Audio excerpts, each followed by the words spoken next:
Boa noite a todos que estão nos assistindo. A graça e a paz do Senhor seja com vocês. A palavra de Deus no livro de profeta Isaías, capítulo 40, versículo 31. Isaías 40, versículo 31.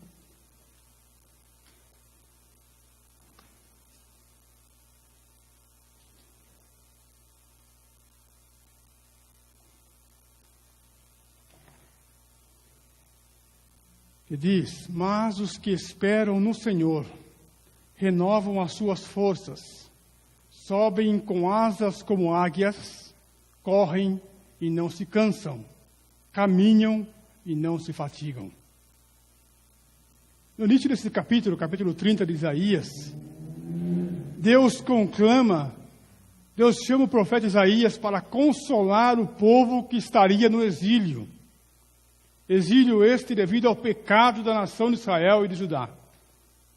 No versículo 5, fala da libertação do exílio, da vinda de Jesus ao mundo e da segunda vinda de Cristo, que todo olho veria. No versículos 6 a 8, do capítulo 40 aqui, nós lemos também sobre a ira do Senhor e a palavra dele, que é imutável, pode tudo passar, mas a palavra do nosso Deus subsiste eternamente.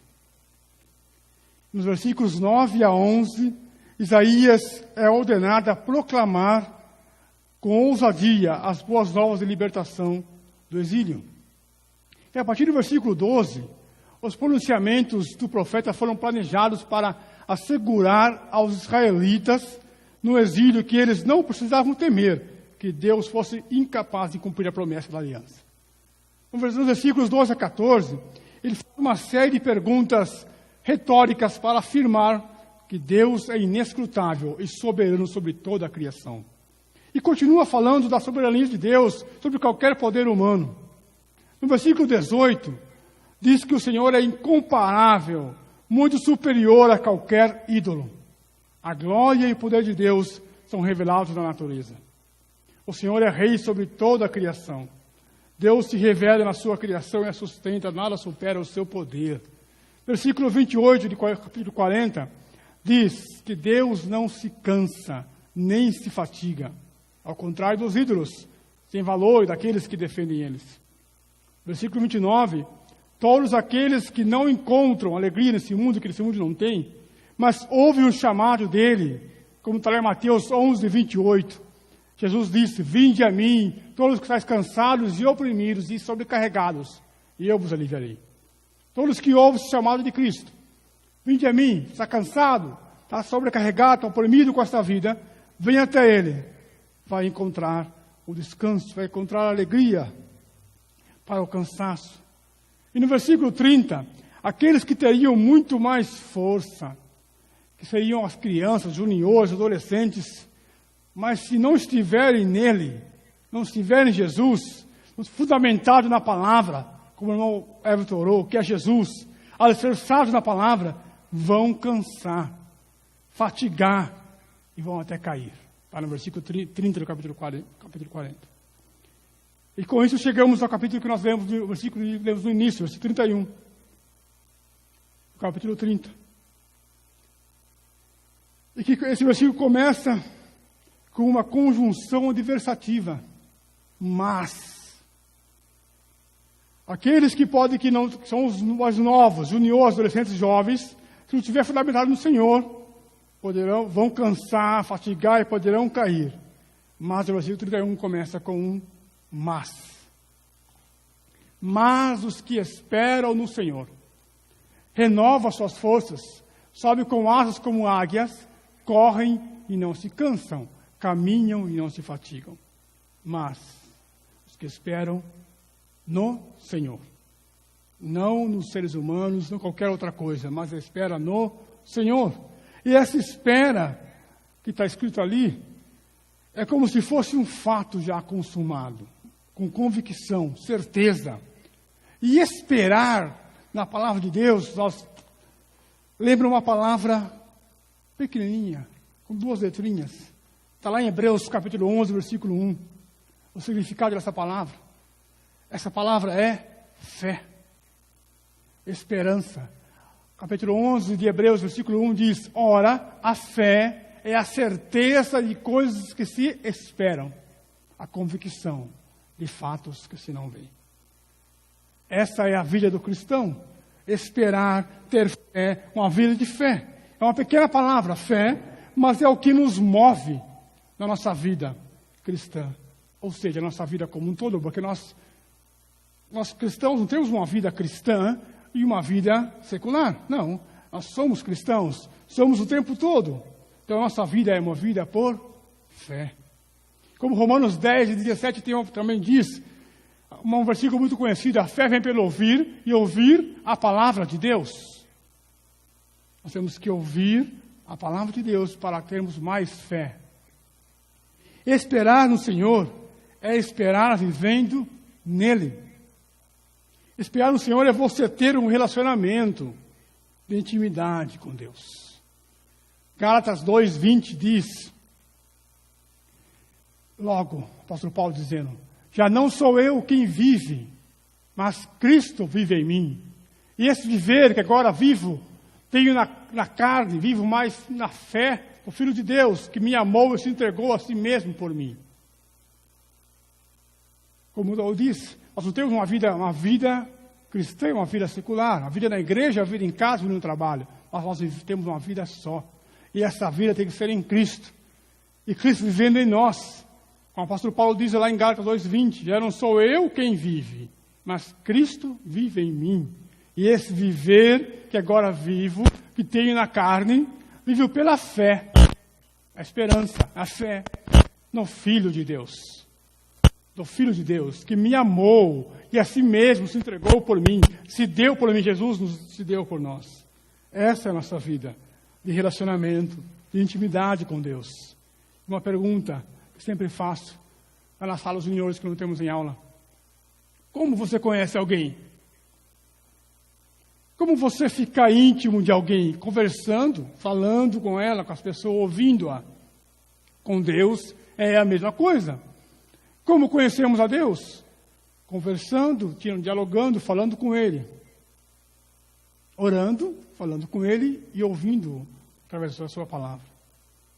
Billy Graham disse uma frase assim: dobre os joelhos e ore até que você e Deus sejam amigos íntimos. Essa é a nossa vida, temos que ser amigos íntimos de Deus. Essa é a nossa vida de esperança. Renovar nossas forças, como diz lá Isaías 40:31. Renovar as nossas forças. Esse verbo renovar tem o sentido de trocar. Trocar. Troque a sua força pela força de Deus, meu irmão. Fortaleça na palavra de Deus a sua força seja na palavra de Deus. Como está lá em Romanos 12, versículo 2. O apóstolo Paulo diz: e não vos conformeis com este século. O Deus desse século, quem que é? Que ele fala em Coríntios? Satanás. Ele diz que o Deus desse século cegou o entendimento do povo. Lá em Coríntios, Paulo diz. Então nós não conformemos com este século, mas transformai-vos. Sejamos transformados pela renovação da nossa mente. Para que experimenteis qual seja a boa, agradável e perfeita vontade de Deus. Não nos conformamos, não nos moldamos a nossa vida por esse século, por esse mundo, mas que possamos transformar, trocar a nossa mente, a nossa vida, o nosso pensamento com a palavra de Deus. Transformar pela renovação da nossa mente, através da palavra, para que só assim vamos experimentar a boa, agradável e perfeita vontade de Deus. Sobem como águias, como continua dizendo no versículo 31, capítulo 30. Sobem como águias. Sobem. Paulo diz para subirmos, ou seja, lá no capítulo 3 de Colossenses, versículo 1 a 3, ele diz para nossos pensamentos tem que estar nas coisas do alto. Portanto, versículo 1 no capítulo 3 de Colossenses. Portanto, se fosses ressuscitados juntamente com Cristo, buscai as coisas lá do alto, onde Cristo vive, assentado à direita de Deus. Nós somos ressuscitados com Cristo, porque nós éramos mortos, está lá em Efésios 2:1, éramos mortos em ofensas e pecados. Estávamos mortos para Deus. Vivíamos no pecado. E éramos mortos ambulantes. A rua está cheia de mortos ambulantes, mortos que estão andando. Não tem como fazer nada, porque está morto. Não tem como você falar para Deus, ressuscita-me. Não, porque você está morto. Só Deus pode nos ressuscitar quando estamos mortos. Só Deus, pela sua palavra. Então estávamos mortos em ofensas e pecados. Mas um dia Deus nos ressuscitou. Fomos ressuscitados, juntamente com Cristo. E depois disso, Paulo diz, buscai as coisas lá do alto, onde Cristo vive. Porque se nós estamos nele, como nós vemos agora há pouco, nós temos que estar nele, como está lá em Efésios 2, capítulo 1 de Efésios também. Temos que estar nele. Se estamos nele, busquemos as coisas do alto. Pensai nas coisas lá do alto, versículo 2, capítulo 3 de Colossenses. Pensai nas coisas lá do alto, não nas coisas aqui da terra. As coisas lá do alto. Porque nós morremos com as coisas aqui da terra. Porque morrestes, versículo 3 do capítulo Colossenses 3. Porque morrestes, e a vossa vida está oculta juntamente com Cristo em Deus. Se estamos em Deus, se estamos em Cristo, temos que pensar nas coisas de Cristo. As coisas de Cristo, quais são? Onde que estão as coisas de Cristo? A palavra de Cristo. Porque Cristo é a palavra que se encarnou, como está lá em João, capítulo 1, Evangelho de João. A palavra que se encarnou, que era Deus e é Deus, e veio em carne. A palavra que transforma, a palavra que é a vida, que temos que ser moldados por ela, transformados dia a dia por ela. Temos que pensar e viver nela, dia a dia. Capítulo 30, versículo 30, capítulo 40 de Isaías ainda diz, correm e não se cansam, caminham e não se fatigam. Correr é um verbo que gosto muito, faz parte da minha vida, correr. O pastor norte-americano Steve Lawson também diz uma frase aqui assim, a vida cristã não é composta de algumas corridas curtas, 5, 10 quilômetros, mas de uma maratona que exige resistência até o fim. A vida cristã, a nossa vida. Para o corredor fazer uma meia maratona, uma maratona com segurança, é preciso muito preparo, fortalecimento, ir à academia, nutricionista, fazer exercícios corretos, comer alimentos certos, suplementos, para aguentar os 42 quilômetros até o 21.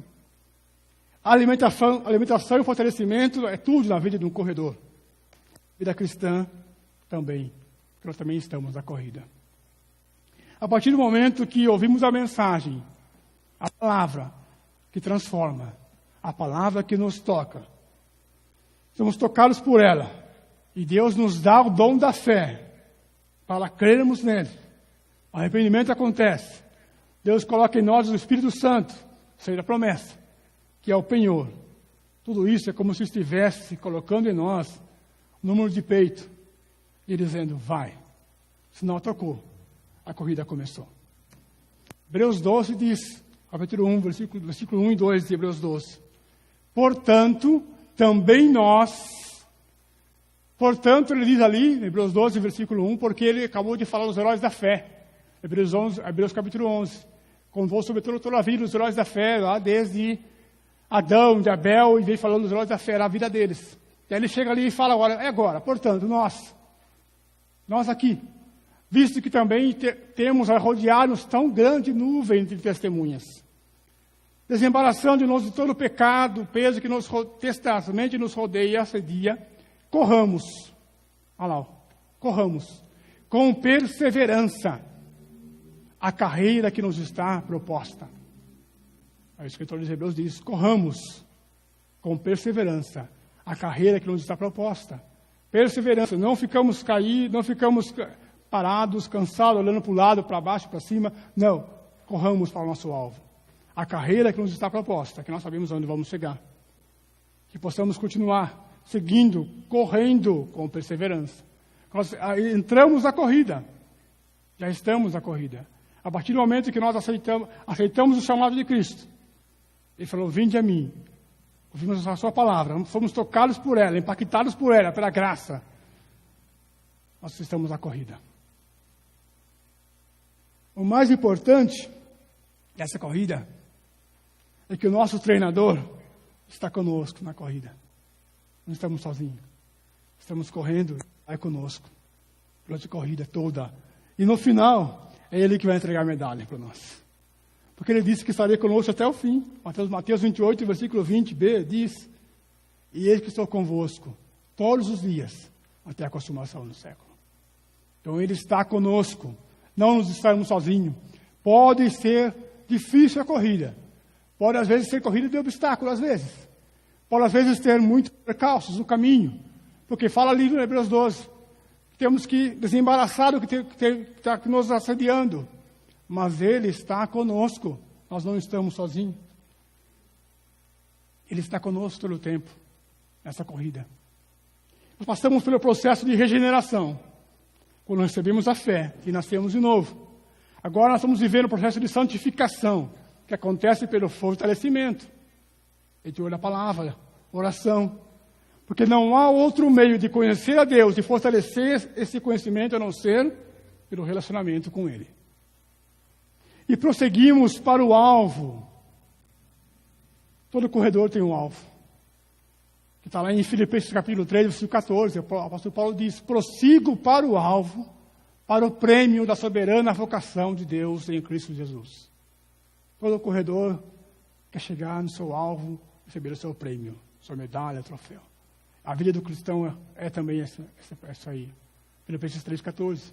Prossigo para o alvo, para o prêmio da soberana vocação de Deus em Cristo Jesus.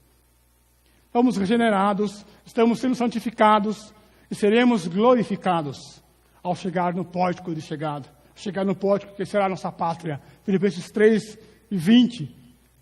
O apóstolo Paulo diz: mas a nossa pátria está nos céus, onde também aguardamos o Salvador, nosso Senhor Jesus Cristo. Lá é o nosso pórtico, lá é o nosso alvo, lá que nós chegaremos ao final da nossa corrida, a nossa pátria.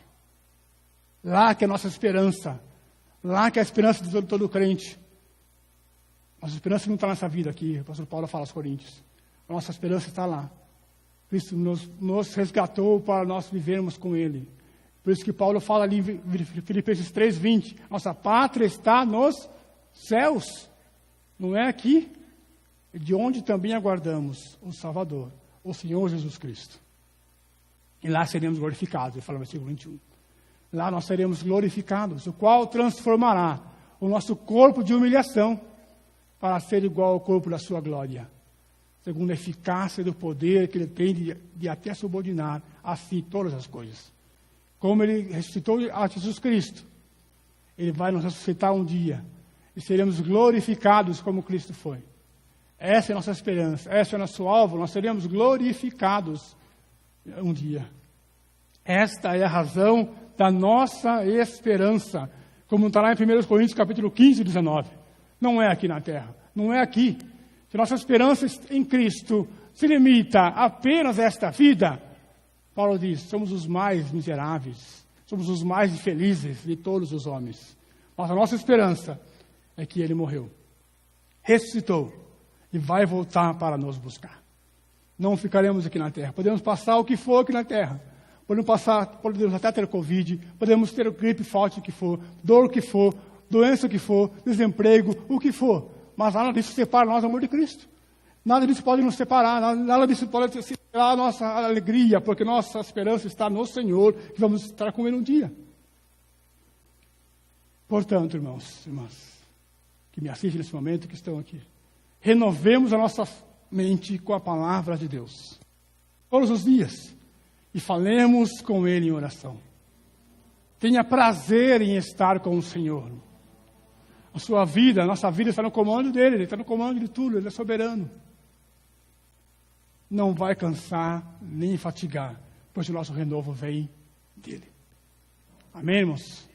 Essa palavra que nós preparamos para nós essa noite. Deus abençoe a cada um dos irmãos.